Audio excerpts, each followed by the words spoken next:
My name is Greg Stevens. I'm an architect in Texas.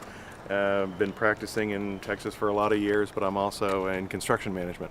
So I've taken the skills of an architect onto the construction side.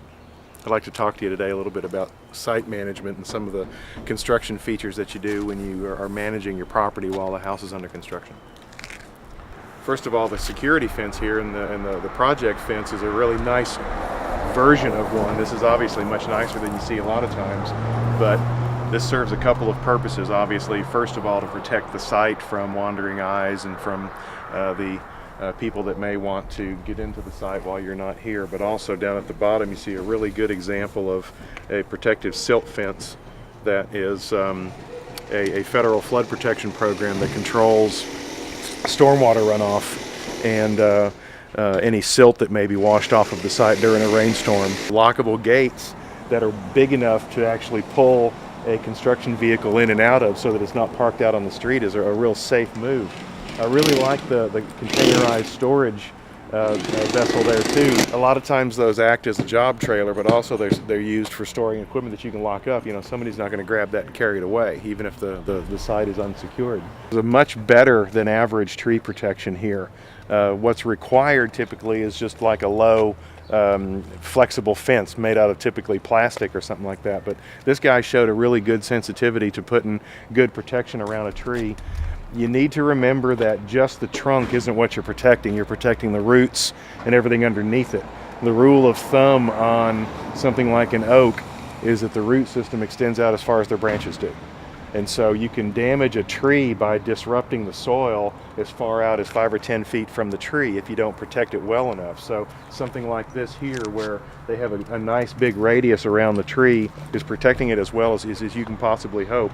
And just again, being sensitive to the site. Building a house, until the restrooms are activated, you know, there's no plumbing on the property, and so the guy needs to bring in a portable toilet. And this contractor has shown a lot of sensitivity by putting a screened enclosure around it so that the neighbors aren't offended by, you know, a porta-can being in their neighborhood. You know, it's always an intrusion whenever somebody builds a house. And the neighbors are always, you know, the guys that are going to be fighting with the contractor about the noise and about the mess and everything else. And so it's pretty important during the construction phase for you to communicate to your contractor that sensitivity, and the better contractors do it anyway. As the finished products start going in, like these custom doors here with this really nice wood, the protection of those features are still important while construction's going on. You sure don't want to have to tear them out. There's a couple of things that are working real well here. This protection around the fence, around the edges, made out of this padded material, as well as these ramps going in here. A common problem with finished construction is people going in and banging against ledges and stuff that really tears up your concrete ledge and makes your finish really bad. You need to be careful that when all this comes down, that you make sure that you get all the adhesive off of the wood that the tape has put there, because that can be that might not even show up for a while until maybe like your first rain, and all of a sudden you see beads of the shadow of where the tape used to be. Here is a really good example of a well-managed site in the management of the construction materials and all of the things that are going into building the house. You don't want to have just stuff scattered all over the place. Everything's neatly stacked, everything's pushed out of the way, but more importantly, the floor is swept. The project is kept clean. There's not a lot of debris in the outside running around. That might seem like a minor detail right now, but those kind of things rear their ugly head after you've moved in.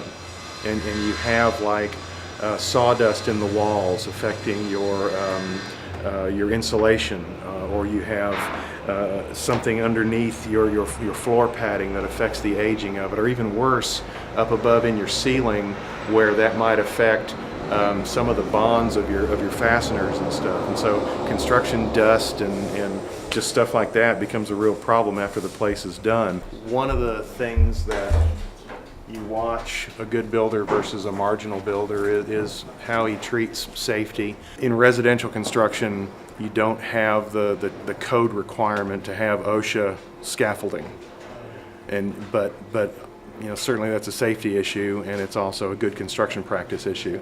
And so if a guy starts nailing 2x6s together and calling that his scaffolding and having his guys just kind of balancing on a piece of wood, that's a danger sign. And so, like when you're talking to a contractor, you may want to see if you can go out and see one of his sites where people are working up high to see what his philosophy is on dealing with scaffolding as a safety issue and as a site management issue. Site safety, site cleanliness, site security are three components that you need to discuss with the contractor before you hire them, to talk about how do they deal with materials on site, how do they protect their materials prior to installation, what is their noise control issue, their product safety issue about storing things that don't get in the way of other trades. Security, safety, and sensitivity are all pretty good places for the contractor to build the confidence in you before you hire him. And so checking out previous work as well as asking them all the right questions is a good way to get started in making that decision before you hire them.